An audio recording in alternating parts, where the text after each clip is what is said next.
Man, what's the matter with you? There's a bomb in that building. No, there's a bomb in that building. there is none. There is a bomb in that building. Oh. You know how come I know there's a bomb in the building? Because I got 8 days to retirement, and I will not make a stupid mistake.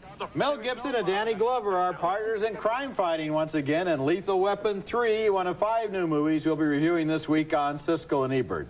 I'm Roger Ebert of the Chicago Sun-Times. And I'm Gene Siskel of the Chicago Tribune. Our first film is Lethal Weapon 3, and seeing it reminds me of a conversation I once had with the legendary director Howard Hawks. I asked him to define a good movie, and he said, a good movie is 3 good scenes and no bad scenes. Well, Lethal Weapon 3 has 1 good scene and at least a dozen bad ones. Once again, Mel Gibson and Danny Glover play best buddy detectives here in the really dull opening 45 minutes of this movie. They've been busted and they turn into patrol cops. A sample of the dim dialogue here as they bust a jaywalker. Can we speed this up, please? You may have nothing to do. I have things to do today, okay? No, we can't. So will you shut up?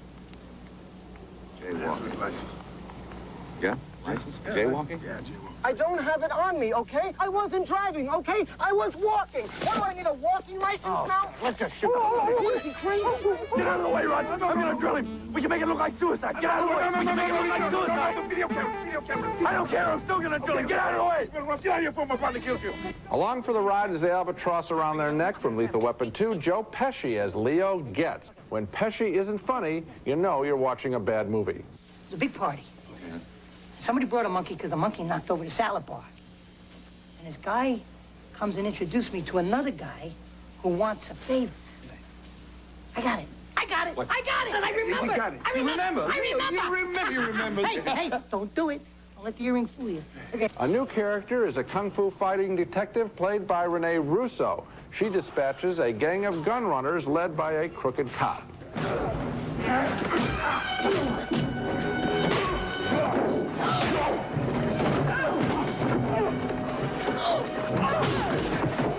The only good scene in the movie is the romantic one between Mel Gibson and Renee Russo when they undress by comparing scars earned on the job. Pump action, 12 gauge. Mm-hmm. Yeah, right down here. Oh, Went through. oh, that must have hurt. When? Not too close. Riggs, if you were that close, I'd be dead. I can beat it. I can beat it. Have a look at it. I'll take your word for it. No, really, you gotta see this. That's cute and it's fresh, but that's it. The villains in Lethal Weapon 3 couldn't be more bland. They are hardly any threat to these characters. There are too few scenes with Danny Glover's family, who are the only vibrant characters in the film, and every bantering scene between Glover and Gibson seems forced, as if these guys, these actors, knew that the third time around, their quarrelsome act was getting tired, and tired is a good word to describe Lethal Weapon 3, and what I mean by tired between them, Roger, is we know that they love each other, right? And anyone who watches this movie would know that. So why not write it that way? Why not try to redo the beginning of the picture? It is written that way, Gene. It is written that way. Their bantering is based on love. I think you're completely misreading it if you think it means anything else. I think this movie has 3 good scenes. I'll name the other 2. I love the armored car chase, and I love that scene at the end where they tear up the whole construction site with fire and bulldozers and everything else. Those are good scenes, and I also agree with you. The scene where the foreplay consists of looking at each other's gunshot scars is a very funny, very effective scene. I enjoyed this movie more than you did. Obviously. It's not up to the first 2, which set a very high standard, but it is an entertaining movie. Roger, the beginning of this movie, the stuff you named is all in the back half of the picture. Weren't you absolutely bored by the set of this movie? You said the first 45 minutes. Yes. I think you meant to say the first 7 minutes. No, I'm saying the first... The bomb scene. No, exactly. And then, no. The bomb scene, the jaywalking is dull. They're busted to the beat for about 2 minutes of screen time, and then the chase scene starts with the armored cars. How about the villains? Stopwatch How about to the it. villains, Roger? Were they interesting? The villains were weak in this movie. Thank you. The villains were... What? Thank you what? Let me tell you doesn't what. say anything. No, we've always said that in action pictures, that the strength of an action picture is defined by the strength of the villain, because because if you don't care what the problem is, We've always said that that's sometimes true. It's We haven't always true. said that it's always true. It's always true. Go on to the next film. Okay, our next film is a very peculiar and sort of quietly insinuating movie named The Favor, The Watch, and The Very Big Fish. And for some reason, I can see why, that title made me think of The Cook, the thief, his wife, and her lover. But the two movies couldn't possibly have less in common. This is a whimsical comedy set in Paris and starring Bob Hoskins as a weird little photographer who specializes in religious photography. One day, to help out a sick friend, he agrees to go on an acting assignment and is astonished to find out what kind of movie he's going to be dubbing.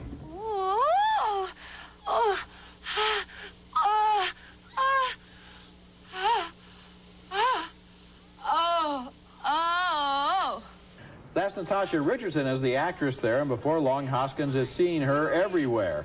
Meanwhile, through a chain of coincidences which the movie has some fun with, Hoskins' search for Richardson leads to his discovery of a new model who is ideal to pose for the starring role of Jesus Christ. Those other actors who played Jesus in the films, they didn't look a thing like him.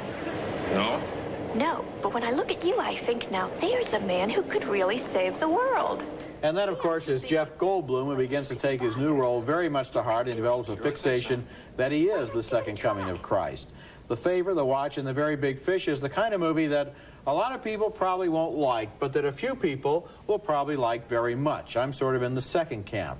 This is an oddball, offbeat film, which, although it is set in Paris, seems to have a peculiarly British aura to it, especially in the way its characters persist in believing that they are sane long after everybody else has given up on them. I liked it. And I didn't. I like the setup. I think the premise is very cute. Obviously, somebody has to take these religious pictures, and I think that's very funny. If you think, I mean, you will not be able to look, after you see this picture, at a religious picture and think of this concept, which is very cute. I think once they get beyond that idea, I don't think the picture delivers. I don't think that the Bob Hoskins, Natasha Richardson love affair, and here are two very good actors, I don't think that that is particularly good. They resort to the porno dubbing sequence, which ever since it was done, and When Harry Met Sally now, it just doesn't seem as funny when you hear somebody faking an orgasm. I don't think the picture delivered beyond that. Goldblum, I didn't think was really Well, I don't know what level you really want it to deliver on, because it doesn't deliver great big laughs. No. It's more like a Jacques Tati movie in the sense it that feels very tiny old. little things happen and people kind of quietly relate to them and react to them, and that's what the movie is doing. It's real quiet, and Jacques Tati had some big laughs. Coming up next, Wesley Snipes deals with life from a wheelchair in The Waterdance. What's the matter, Harley? You running out of gas? I told him that it's nothing but ignorance and fear. That's all it is. Ignorance and fear. You're right to tell him. Tell him. Ignorance and fear. Oh, it could just be a zinc deficiency. That's Eric Stoltz, best known as the disfigured boy in Mask, playing another complicated character, a bright man, a writer with a spinal cord injury in a wonderful new film called The Waterdance. And right about now, I can hear everybody saying to themselves, yeah, that's just what I want to see on a Saturday night, a movie about a guy with a spinal cord injury. But The Waterdance is most entertaining, bright, smart, and eye-opening. This is anything but a Disease of the Week movie. In the beginning of the film, Stoltz's bedridden character is befriended by a fellow patient played by Wesley Snipes, who fancies himself a ladies' man. I had one woman like that once. Oh, she was a beauty. White woman. Name was Annabelle Lee. Stripper. 3 weeks in a tiny little bed in a tiny little room. Oh, Ray, what are we gonna do, man? Huh? We gotta listen to your stories all day and night, man? Stoltz is soon visited by his woman friend, a strong, independent character, estranged from her husband, played by Helen Hunt. She's come to have sex with Stoltz. The attending nurse is played by Elizabeth Pena. You might remember her from Jacob's Ladder. We understand the patient's need for sex therapy, but on the ward, well, the other patients tend to feel left out.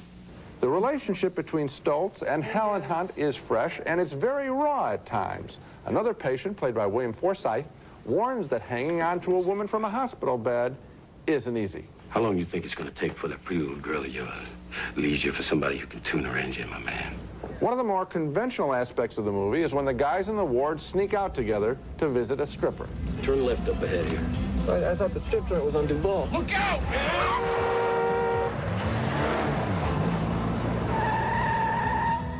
Boy, that guy sure came out of nowhere. Good thing we're already paralyzed. It's certainly a conventional idea to include that in a movie, but even that scene, which is so much like the fishing trip in One Flew Over the Cuckoo's Nest, even that scene has some original elements. It's not all played for laughs. So credit Neil Jimenez for a bright, original script, and this comes on top of a very good script he wrote for the troubled teen film River's Edge. And together, I think these two films mark Neil Jimenez as one of the brightest writing talents around. He also co-directed The Waterdance, which is a film I really liked. I really liked it too, Gene. And you know, the reason that I liked it is that it is matter of fact. Yes. Now, I don't want that to sound as if it's boring, because there are some big laughs and some big emotional moments in the film, but it is a movie about something that has happened to the character and how he reacts to it and how he learns from it and how he adapts to it and how he rebels against it and how it changes his life and how he deals with that, so that it answers, in a way, so many questions that so many people probably have about what does it do to you when you have an injury of this sort. And the way it does it, Roger, is that it is very specific about this character. In other words, the standard movie of the week, the TV movie, Disease of the Week movie, says that the most important thing is showing the disease. Well, forget it. This is a very specific character. In fact, I'd even argue that the situations all these guys are in, if you took away the wheelchairs, they'd still be fascinating. And so they've written it sharp, and it works in a universal way. I'll give you an example of why Jimenez is such a good writer. Look at the relationship he has, the character has with the woman in this movie. It's not like it's his wife or his girlfriend, and she's a saint and she's courageous. She's cheating on her husband. They're having an affair. Suddenly her boyfriend is paralyzed. What do? They're both growing up people. They're both smart. They both have tempers and angers and an edge. And the way they relate to each other is very well written, very realistic. You haven't seen that relationship before. No, Coming up next, 5 cab rides, 5 strange stories in Night on Earth. You go to Brooklyn? Hello. How are you?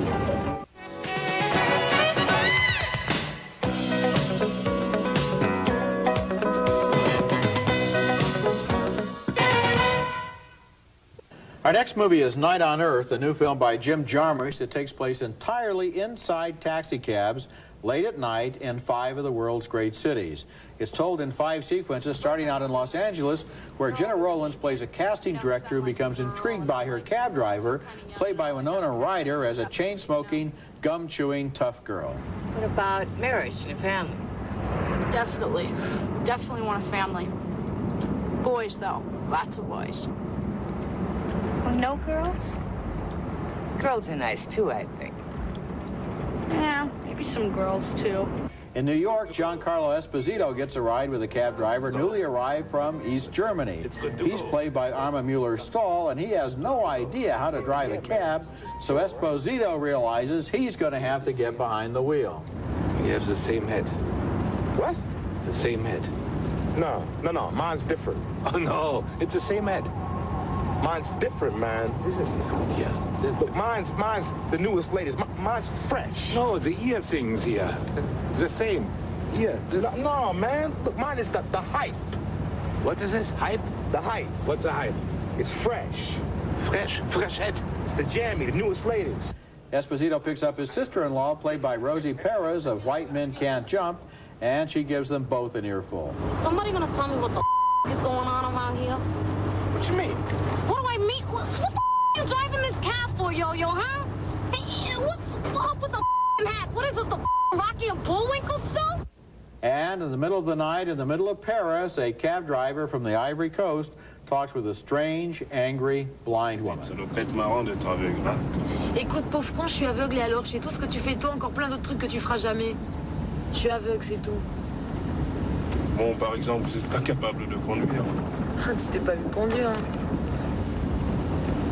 Night on Earth was directed by Jim Jarmusch, whose Mystery Train took place mostly at night in Memphis, Tennessee. And I think he believes the night is a time when people let down their reserves and say what's really on their minds. And I think he's right. This is an uneven movie. The Rome sequence with its kinky cab driver and a dying priest didn't really seem to work, but the cumulative effect of these stories is of warring humans striking an uneasy peace and sharing their true feelings in the middle of the night. Well, Roger, I like this guy's work, and I like the situations, and I like everything you said about the night. I don't think that the sequences as a group deliver, and I was a little bit surprised. Frankly, I think that potentially the most interesting one was the very first one, between Jenna Rollins and Winona Ryder, two wonderful actresses, and I could have seen that cab ride play out, and I was disappointed. I felt that the ones that did work a little bit, when they got going, they were cut off very short. I think that one and maybe the last one in Helsinki had some potential for being big stories. The rest of the stuff, Rosie Perez, for example, seeing Rosie Perez do her thing again, which we saw in Do the Right Thing and White Men Can Jump, and she is a wonderful actress. But I'm telling you, the third it's time... so quick. We're so Yes, quick. we're quick. You know, like 2 years ago, we never heard of Rosie Perez. A week ago, we were thrilled, and now we're tired she's doing her thing again. Come on, Gene, give her a break. No, I'm going to give her a break because in the other films, she had more scenes, so she just didn't come out and spout her foul mouth Well, but thing. that's because it's the structure of this Exactly. film. What I do agree with you, though, is that a couple of these would have been good starts for feature-length films, and I think that one would have been, too, the one that takes place in New York. I think they should have invited the East German in, and then we could see how he related to their family life. Would have been more interesting. Coming up next, an overworked stockbroker finds love at the Metropolitan Museum and all the Vermeers in New York. You love it up here, don't you? Our next film is an attempt to achieve something poetic and elliptical on film. It's called All the Vermeers in New York, referring to the great 17th century Dutch artist known for his poetic and elliptical portraits, of which less than 3 dozen survive. Set in the world of these paintings is the story of a New York stockbroker and a mysterious young woman. Stephen Lack plays the broker. What do you mean you have a headache? I just saved your ass. You could have been hanging out with your schwanz in the wind if it wasn't for me. Hey, don't tell me it didn't die. So it looks like it's alive. I'm telling you it's dead. There's no floor to it. If it bounced off the walls on the way down. Visiting New York's Metropolitan Museum, the broker happens upon a young woman who fascinates him as much as the Vermeer paintings they're both looking at. It's amazing, isn't it?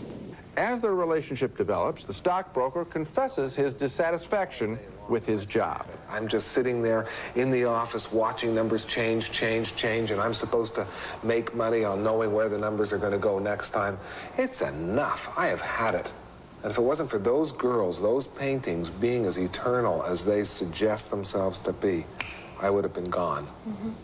What's this film all about? Obviously, there is an artistic need in human beings that needs to be fulfilled, and I think that's the source of the vitality in this film. So often we see American movies where the characters need to solve an external threat, punish a bad guy, or satisfy some kind of physical goal, drive fast.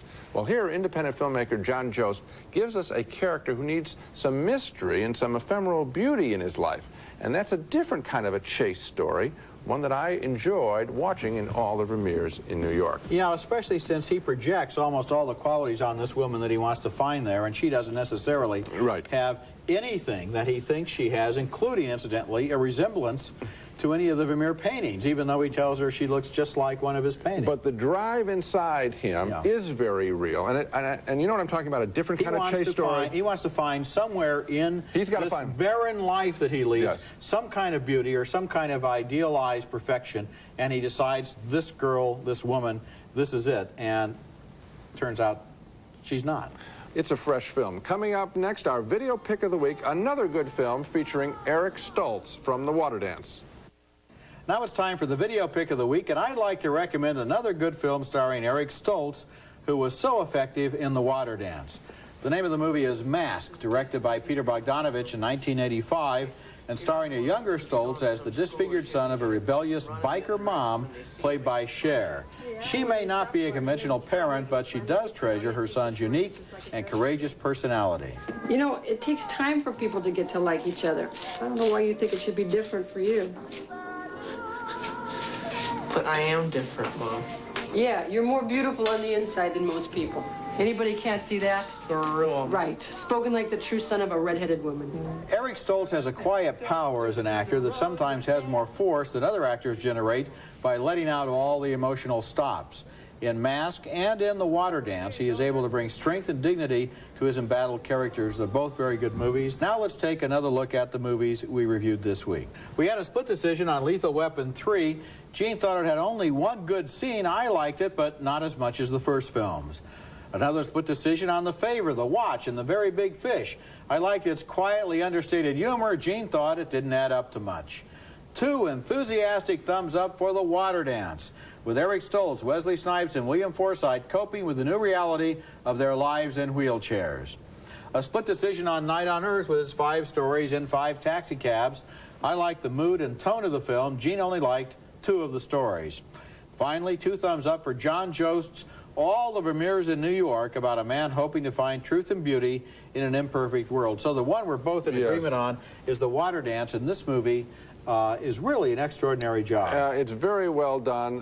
The subject matter might seem like it's depressing. Watching the film definitely is not. That's it for this week. Next time we'll be back with a special program we're calling The Movies We Loved as Kids. Roger and I will revisit the key films that made an impression on us as we started going to the movies. Do they hold up a second time around? That's next week. And until then, the balcony is closed.